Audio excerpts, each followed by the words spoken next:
பார்வோன் சமீபித்து வருகிற போது இஸ்ரவேல் புத்திரர் தங்கள் கண்களை ஏறெடுத்து பார்த்து எகிப்தியர் தங்களுக்கு பின்னே வருகிறதை கண்டு மிகவும் பயந்தார்கள். அப்பொழுது இஸ்ரவேல் புத்திரர் கர்த்தரை நோக்கி கூப்பிட்டார்கள். அன்றியும் அவர்கள் மோசேயை நோக்கி, எகிப்திலே பிரேத குழிகள் இல்லை என்றா வனாந்தரத்திலே சாகும்படிக்கு எங்களை கொண்டு வந்தீர்? நீர் எங்களை எகிப்திலிருந்து புறப்பட பண்ணினதினால் எங்களுக்கு இப்படி செய்தது என்ன? நாங்கள் எகிப்திலே இருக்கும்போது நாங்கள் எகிப்தியருக்கு வேலை செய்ய எங்களை சும்மா விட்டுவிடும் என்று சொன்னோம் அல்லவா? நாங்கள் வனாந்தரத்திலே சாகிறதை பார்க்கலாம் எகிப்தியருக்கு வேலை செய்கிறது எங்களுக்கு நலமாயிருக்குமே என்றார்கள்.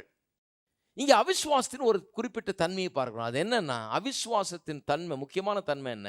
அது கடவுள் என்ன செய்தார் அல்லது என்ன சொல்லியிருக்கிறார் என்பதை பார்க்கலாம். இப்போ என்ன கண்ணுக்கு முன்னால் நடந்துகிட்டு இருக்கிறது என்பதுதான் அதிகமாக கவனிக்கிறது. அவிசுவாசத்தினுடைய தன்மையே என்ன? கடவுள் சொன்னதையும் கடவுள் செய்ததையும் மறந்துவிட்டு கண்ணுக்கு முன்னால் நிற்கிறத, கண்ணுக்கு முன்னால் நடக்கிற காரியத்தை தான் மிகவும் பெரிதாக எண்ணுகிறது. கண்ணால் பார்ப்பவைகளை தான் பெருசாக நம்புது ஒழிய கர்த்தர் சொன்னவைகளை நம்புகிறது கிடையாது. கர்த்தர் செய்ததை எண்ணி பார்க்கிறது கிடையாது.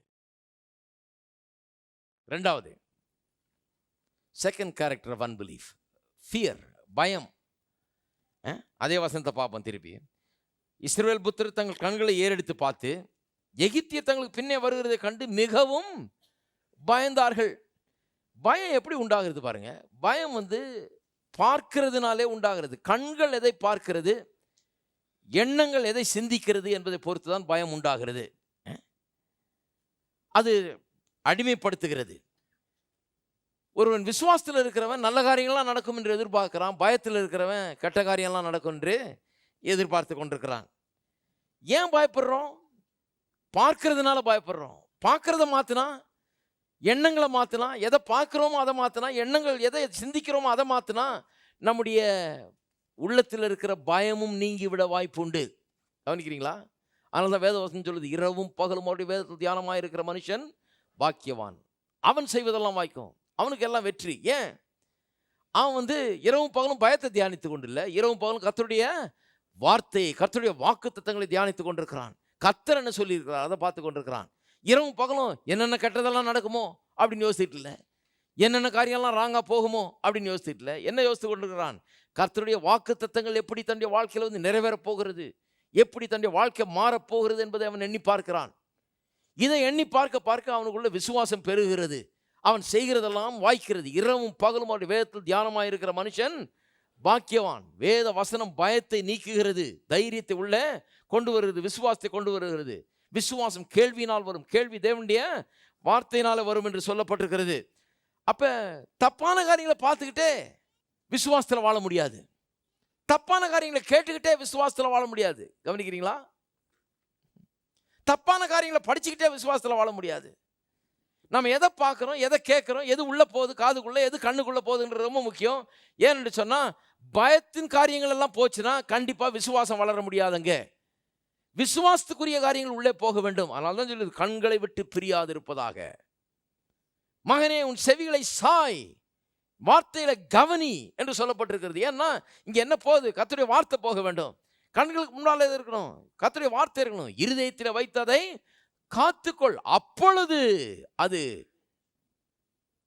உடலுக்கெல்லாம் ஆரோக்கியமாயிருக்கும். அப்ப இவங்க பாருங்க, அனுபவங்கள்லாம் இருக்குது அவங்களுக்கு, ஆனா கர்த்தருடைய வார்த்தையை தான் உள்ளத்தை தியானிக்காம விட்டாங்க. பெரிய பெரிய அனுபவங்கள், நான் அதை பார்த்தனாக்க அப்படியே நதியே ரத்தமாகிறத பார்த்தனாக்கும், கோல் பாம்பாகிறத பார்த்தனாக்கும், இந்த அற்புதத்தை பார்த்தனாக்கும், அந்த அற்புதத்தை பார்க்க, இந்த இப்படிப்பட்ட கிறிஸ்தவன் நிறைய இருக்கிறாங்க இன்னைக்கு. நான் அப்படி அற்புதத்தை பார்த்தனாக்கும், இப்படி அற்புதத்தை பார்த்தனாங்க. சரி, அதெல்லாம் கிடையாது, பார்த்தாச்சு. சரி, இவ்வளோலாம் பார்த்தீங்களே, கர்த்தருடைய வார்த்தையை தியானித்து உள்ளத்தில் விசுவாசத்தை வைத்தீர்களா? அதுதான் உங்களுக்கு உதவ போகிறது. என்றைக்கோ பார்த்த அற்புதத்தினால் இன்றைக்கு வெற்றி கிடையாது. அந்த அற்புதத்தெல்லாம் பார்த்துட்டு பிறகு கர்த்தருடைய வார்த்தையை உள்ளே வைத்து அதை தியானித்து விசுவாசத்தை உள்ளே ஏற்றினாதான் வாழ்க்கையில் வெற்றி உண்டாக முடியும். இருக்கீங்களா? சரி, மூன்றாவது, மிகவும் பயந்தார்கள் இல்லையா? இப்போ மூன்றாவது அவிசுவாசத்தினுடைய தன்மைகளில் மூன்றாவது தன்மை என்ன? Unbelief is negative. அது பிற்போக்கானது. அன்பிலீஃப், அதாவது அவிசுவாசம் என்கிறது பிற்போக்கான ஒன்று. பிற்போக்கானதுன்னு சொன்னால் 11ஆம் வசனத்தை பாருங்கள் எப்படி பேசுகிறாங்க. அன்றியும் அவர்கள் மோசேயை நோக்கி, எகிப்திலே பிரேத குழிகள் இல்லை என்றா வனாந்தரத்தில் சாகும்படிக்கு எங்களை கொண்டு வந்தீர். எப்படி பேசுறாங்க பாருங்க. ஒரு கிண்டலாகவும் இருக்குது அவங்களுக்கு, அதே நேரத்தில் ரொம்ப அவிசுவாசம் உள்ள, ரொம்ப நெகட்டிவ் டாக். நெகட்டிவ் டாக்னா அப்படியே உச்சகட்டத்தில் இருக்குது. எங்கள் ஊரில் பிரேத குழிகள் இல்லைன்னு சொல்லியா இங்கே வனாந்தரத்துக்கு எங்களை கொண்டு வந்தீர், சாகடித்து புதைக்கிறதுக்காக கொண்டு வந்தீர் என்று அவர்கள் பேசுகிறார்கள். நான் கேட்கிறேன், எப்போவாது நெகட்டிவாக இருந்தது உண்டா? நெகட்டிவான பேச்சுகள் இருந்தது உண்டா உங்களுக்கு? அருமையானவர்களே கவனிக்க வேணும். இல்லை நான் கரெக்டாக சர்ச்சுக்கு போயிடுவேன் பிரதர், அதை கேட்கல. இப்போ டெய்லி 2 அதிகாரம் வாசிடுறேன், அதெல்லாம் தெரியும். நான் காணிக்கையெல்லாம் கரெக்டாக அதெல்லாம் தெரியுங்க. காணிக்கையெல்லாம் கொடுத்த பிறகு, வசனம்லாம் வாசித்த பிறகு, சர்ச்சுக்கெல்லாம் போயிட்டு வந்த பிறகு பேச்சு எப்படி இருக்குது? திங்கள் கிழமையிலேருந்து சனிக்கிழமை வரைக்கும். எங்கள் கோயிலில் நாங்கள் அல்லேலியான்னு சொல்லாமல் வர்றதில்லை. சரி ரைட்டு சொல்லுங்கள். நல்லா பேச்சு எப்படி இருக்குது? அல்லேலியாலாம் சொல்லிட்டு வந்த பிறகு ஐயோ கொய்யோன்னு சொல்லிட்டு இருக்கீங்களா திங்கக்கிழமையிலேருந்து சனிக்கிழமை வரைக்கும்? அல்லேலியாவுக்கும் ஐயோ கொய்யோக்கும் என்ன சம்பந்தம்? நெகட்டிவான பேச்சு இருக்குதா? அதான் கேட்குறேன். இப்போ நம்முடைய பேச்சு எப்படி இருக்குது? நம்முடைய எண்ணங்கள் எப்படி நெகட்டிவாக இருக்குதா? எண்ணங்கள் பேச்செல்லாம் நெகட்டிவாக இருக்கா? நான் சொல்லுகிறேன் அருமையானவர்களே, எண்ணங்களும் பேச்சும் நெகட்டிவாக இருக்கிற வரையில் தேவன் நமக்காக வைத்திருக்கிற வரையில் நம்ம அடைய முடியாது. தலைகள் என்னன்னாலும் அது கிடைக்காது. ஏனென்றால் விசுவாசத்தினால தான் அதை அடைய முடியும். விசுவாசம் தான் இதை எடுத்துக்கொள்ள முடியும். அப்போ நம்முடைய பேச்சு எப்படி இருக்குது என்கிறதை கவனிக்க வேணும். பேச்சு பாருங்கள், நெகட்டிவ் பேச்சாக இருக்குதுன்னா அது சபிக்கிறதுக்கு சமானம். வேதவசனம் சொல்லுது, கெட்ட வார்த்தை உங்களிலிருந்து புறப்பட வேண்டாம் சொல்லியிருக்கா இல்லையா? எபேசியரில் வாசிக்கிறேன், கெட்ட வார்த்தை ஒன்றும் உங்களிலிருந்து புறப்பட வேண்டாம். கெட்ட வார்த்தைன்னா நம்ம என்ன நினச்சிக்கிறோம்? தெருவில் சிலர் பேசுகிறாங்க பாருங்க, அதுதான் கெட்ட வார்த்தைன்னு சொல்லி. அப்போ நம்ம என்ன சொல்கிறோம்?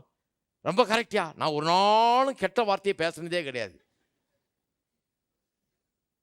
அப்புறம் காலையிலேருந்து பேசிகிட்டு இருந்ததெல்லாம் என்ன? ஆமாம், பெரிய சம்பளம் வாங்கிட்டார் இவர், இதை வச்சு நாங்கள் ஓட்டணும் மாதம் முழுக்க, என்னத்தை செய்கிறது, எப்படி பொழப்பை கவனிக்கிறது, பொழப்பே கெட்டு போச்சாக்கும், குடி முழுகி போச்சாக்கும். இதுதான் கெட்ட வார்த்தை. இந்த கெட்ட வார்த்தை எத்தனை வீடுகளில் பேசப்படுகிறது, எவ்வளவு அலுவலகங்களில் பேசப்படுகிறது.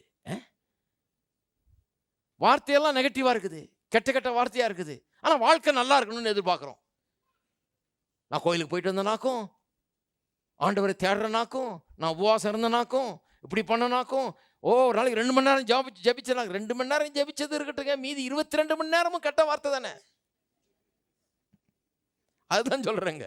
2 மணி நேரம் ஜபம் ஈஸியாக கேன்சல் ஆகிடுது. 22 மணி நேரமும் கெட்ட வார்த்தையை பேசினா, தப்பாக பேசினா. சம்பாதிச்சதில் பெரிய வாழ்ந்துடணும்னு பார்க்குறோம், ஆனால் வாயிலிருந்து சபித்து கொட்டுகிறோம். வேலையை சபிக்கிறோம், உழைப்பை சபிக்கிறோம், முதலாளியை சபிக்கிறோம், கம்பெனியை சபிக்கிறோம். எல்லாத்தையும் கெட்டதாக பேசிட்டு நல்லா வாழ்ந்துருவோன்னு மட்டும் எதிர்பார்க்குறோம். எப்படி வாழ முடியாது. வேலையை ஆசீர்வதியுங்கள், கையின் பிரயாசத்தின் மீது கர்த்தர் ஆசீர்வாதத்தை கட்டளையிடுவார் என்று எழுதியிருக்குது. கட்டளையிடுவார்னு சொன்னால் கட்டளையிட்டு இருக்கிறாருன்னு அர்த்தம். அப்போ நீங்களும் அதுக்கேற்ற மாதிரி பேசுங்க. நான் கையிட்டு செய்கிற வேலை ஆசீர்வதிக்கப்பட்டிருக்கிறது. நெகட்டிவ் பேச்சை நீக்கி போட்டு பாசிட்டிவ் பேச்சை உண்டாக்கணும் பாருங்க. இது ஒரு நாளில் நடக்க போகிறதில்ல. இதுக்கு நம்ம ட்ரெயின் பண்ணிக்கணும். இன்னைக்கு கேட்குறீங்கன்னு சொன்னால் இன்றைக்கி போய் உட்காந்து தினந்தோறும் அதை ட்ரெயின் பண்ணணும். நெகட்டிவாக பேசாதபடிக்கு பாசிட்டிவாக பேசுகிறதுல ட்ரைனிங் எடுக்கணும். நம்மளே நாம் கட்டுப்படுத்தி கொள்ள வேண்டும், கரெக்ட் பண்ணி கொள்ள வேண்டும். சொல்லி வைக்கணும் மனைவி கிட்ட. அவங்க நல்ல சரியான ஆள், கரெக்ட் பண்ணுவாங்க. அவங்கள ஏற்கனவே பண்ணிகிட்டு இருக்கிறாங்க. அவங்களுக்கு கிஃப்ட் ஆஃப் கரெக்ஷன் இருக்குது நிறைய மனைவிமார்களுக்கு. சொல்லவே வேண்டியதில்லை, நீங்கள் என்ன தப்பு பண்ணீங்கன்னு கரெக்டாக சொல்லுவாங்க அவங்க.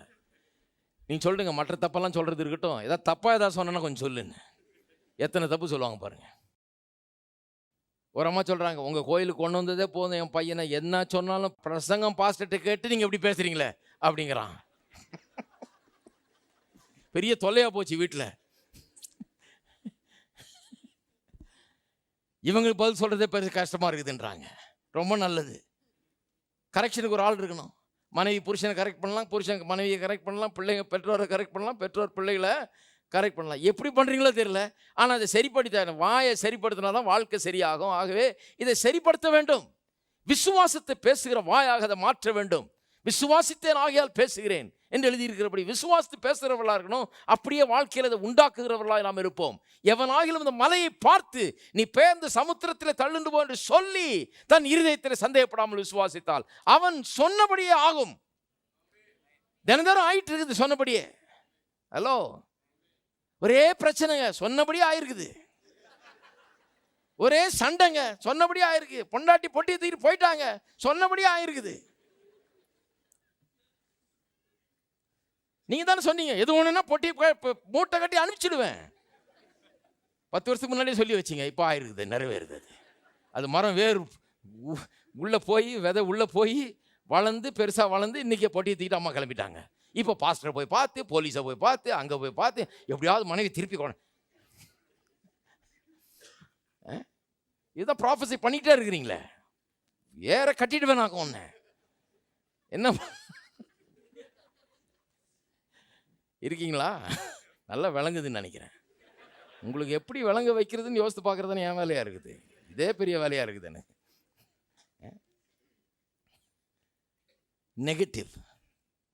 நெகட்டிவாக பேசிட்டு வாழ்க்கை பாசிட்டிவாக போகும்னு எதிர்பார்க்கக்கூடாதுங்க. ஏன்னா வேத வசனத்துக்கு முரணானது அது. வேத வசனம் சொல்லுது சொன்னபடியே தான் ஆகும். நீங்கள் எப்படி சொல்கிறீங்களோ அதன்படி தான் ஆகும். என் வேலை வாய்க்குன்னு சொன்னீங்கன்னா வாய்க்கும்.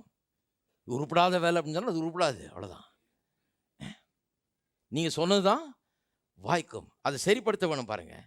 சிலர் தங்களுடைய அந்த நெகட்டிவிசம், அதாவது இந்த பிற்போக்கான எண்ணங்களையும் வாழ்க்கை முறையும் நியாயப்படுத்துகிறார்கள். அவங்க என்ன சொல்கிறாங்க, ஒருத்தர் சொல்கிறார் என்கிட்ட, ஐயா நீங்கள் you are living in a dream world, நீங்கள் ஒரு கனவு உலகத்தில் இருக்கிறீங்க. I am a realistic person, I am living in the real world. நான் சொன்னேன், நீங்கள் ரியல் வேர்ல்டில் ஒன்றும் இல்லை, நீங்கள் அன்பிலீஃப் வேர்ல்டில் இருக்கிறீங்க, டிஃபீட் வேர்ல்டில் இருக்கிறீங்க, ஃபெயிலியர் வேர்ல்டில் இருக்கிறீங்க. நான் தான் ரியல் வேர்ல்டில் இருக்கிறேன். ஏன்னு சொன்னால் அவருடைய வார்த்தையே சத்தியம் என்று வேதம் சொல்லுகிறது. அதுதான் சத்தியம். நான் நினைக்கிறதெல்லாம் சத்தியம் இல்லை, எனக்கு நடக்கிறதெல்லாம் சத்தியம் இல்லை, நான் பார்க்கறதெல்லாம் சத்தியம் இல்லை, ஊரார் சொன்னதெல்லாம் சத்தியம் இல்லை, அவருடைய வார்த்தையே சத்தியம். இல்லைங்க கையில் பைசா இல்லைங்க, என்ன சொல்றீங்க? என் தேவன் உங்களுடைய குறைகளை எல்லாம் தன்னுடைய மகிமையின் ஐஸ்வர்யத்தின்படி நிறைவாக்குவார். ஏன் வாயிலிருந்து வரமாட்டேங்குது? அதுதான் சத்தியம். பாக்கெட்டில் ஒன்றும் இல்லைங்கிறது தான் சத்தியம் கிடையாது. அது சத்தியம் இல்லை, அது சூழ்நிலை. சத்தியம் நிறைவாக்குவார்ன்றது தான் சத்தியம், இல்லையா? ஒன்றும் முடியல, அது சத்தியம் இல்லை. என்னால் எல்லாம் முடியும், அதுதான் சத்தியம். தோத்து போயிட்டேங்கிறது சத்தியம் இல்லை, நான் முற்றும் ஜெயம் கொள்கிறேன், அதுதான் சத்தியம். அது சூழ்நிலை. சூழ்நிலை வேற, சத்தியம் வேற. சத்தியத்தை நிலைநிறுத்துங்கள், சத்தியத்தை பேசுங்கள். வாயில் சரியாக பேசினாலே வாழ்க்கையை பரலோகம் போல் ஆக்கிடலாம். நிறைய பேர் பரலோகம் போல் வாழ்க்கையை அனுபவித்துட்டு வர்றாங்க. நிறைய பேர் வாழ்க்கையை நரகம் போல் ஆக்கி வச்சிருக்கிறாங்க. எப்படின்னா வார்த்தையினாலே அதை ஆக்கி வைத்திருக்கிறார்கள். எவ்வளவு so called spirit field Christians, அதாவது எவ்வளோ பேர் ஆவிக்குரிய கிறிஸ்தவர்கள்னு சொல்கிறாங்க, ஆவியை பெற்ற கிறிஸ்தவர்கள்னு சொல்கிறாங்க. ஆனால் நெகட்டிவ் ஆட்டிடியூட் பார்த்தீங்கன்னா அப்படி இருக்கும் அவங்களுக்கு. எதை பற்றினாலும் நெகட்டிவாக தான் பேசுவாங்க. ஒரு சின்ன காரியம் நெகட்டிவானால் கூட அதை பெருசாக பேசுவாங்க. எப்படின்னு சொன்னீங்கன்னா, ஒரு சின்ன விரல் அடிபட்டிருக்கும், அந்த விரல் வலிக்கும். என்ன சொல்லுவாங்க தெரியுமா? என் வாழ்க்கையில் எதுவுமே சரியாக போக மாட்டேங்குது பிரதர். என்ன எதுவுமே சரி? ஒரு விரலில் ஒரு மூலையில் அடிபட்டுருக்குது, இதில் கொஞ்சம் ரத்தம் வருது. வாழ்க்கையில் எதுவுமே சரியாக போகலன்னு என்ன அர்த்தம்? இது புத்தி அந்த மாதிரி. அது நெகட்டிவாக பேசி பேசி ஒன்றுமே சரியாக போக மாட்டேங்குதுங்க. பாருங்க, இப்போ கூட எது அடிபட்டுருக்குது. இப்போ என்ன வெறும் ஒரு விரல் தானே, மீதி விரலாம் நல்லா இருக்குது இல்லை?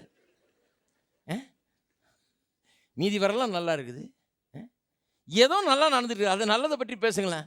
இங்கே எல்லாம் உட்காந்துருக்கிறீங்கன்னா ஏதோ நல்லதாக நடக்குதுன்னு அர்த்தம். இருதையும் துடிச்சிக்கிட்டு இருக்கு, நான் நல்லா உட்காந்துருக்கிறீங்க. ஹலோ, ஹார்ட் பீட் பண்ணிகிட்டு இருக்குதா? கண்டிப்பாக இருக்குது. அது கர்த்தருக்கு ஸ்தோத்திரம் சொல்லுங்க. ஆண்டவரே ஸ்தோத்திரம், நல்லா பீட் பண்ணிகிட்டு இருக்குது. நின்று போலையே. மீதியெல்லாம் நல்லா வேலை செய்யுது. ஆமாச்சு, ஏதோ சின்ன பிரச்சனைகள் இருக்கலாம், இங்கே விரலில் போயிருக்கலாம், இங்கே ஒரு சின்ன அது பிரச்சனை, எது பிரச்சனை, சரீரத்திலோ அல்லது மனதிலோ அல்லது குடும்பத்திலோ ஏதோ கொஞ்சம் பிரச்சனை. அதையும் அந்த பிரச்சனையை, சின்ன பிரச்சனையை ஏன் பெருசாக்குறீங்கன்றேன். எவ்வளோ நன்மைகள் இருக்குது, அந்த நன்மைகளெல்லாம் எண்ணி பாருங்கள், நல்லதை பேசுங்களேன். இதை மட்டும் ஏன் பெருசாக பேசுகிறீங்க? நிறைய பேர் அப்படி இருக்கிறாங்க பாருங்கள். அவங்க குடும்பத்தை பற்றி பேச சொன்னாலும் உடனே குடும்பத்தில் இருக்கிற பிரச்சனையை தான் ஆரம்பிப்பாங்க.